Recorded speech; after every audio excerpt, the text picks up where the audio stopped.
duutisaa tokkuma jeneraal Waaqoo Guutuusi du'a gootaa du'uudhaan seenaa ol kaa'ee darbe.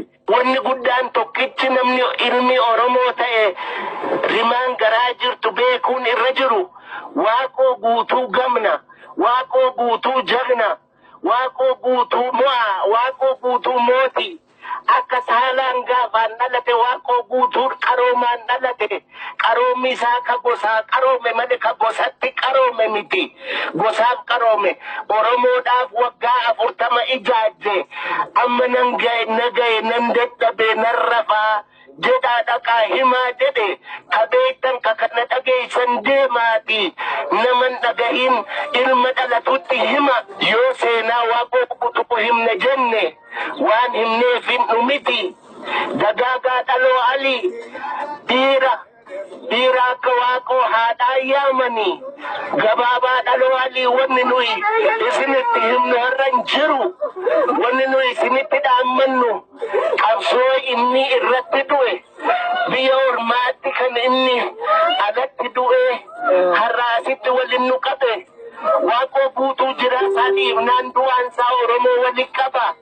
Dalli dhalatu dallitti guddifnu ka Oromoo walitti qabu haa ta'u. Ka Oromoo walitti qabu ka bilisummaadhaaf nu bobbaasu haa ta'u. Ka kijibaa miti. Ka ilma dhugaa ka gaafa dhalatee qabeef ittiin mormee hanga har'aatti itti dheebotee itti beela'ee ilmi dhalatu ka Waaqoo fakkaattu akka nuu ta'u jechuu malee wanni nuyi har'a jennee waan Waaqoon ta'ee qaqqabsiif nun jiru.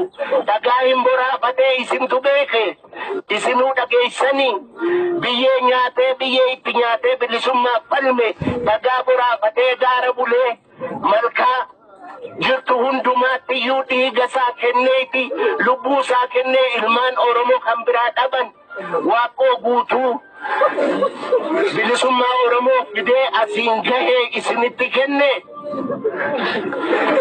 Yaa Oromoo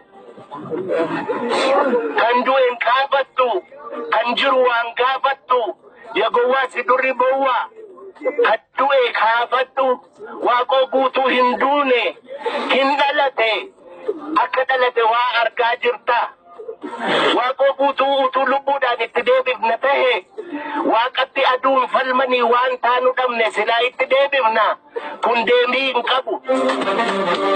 Namni kasaan du'e ni du'e jedhama seenaan isin kaasa dhangalaa ganama.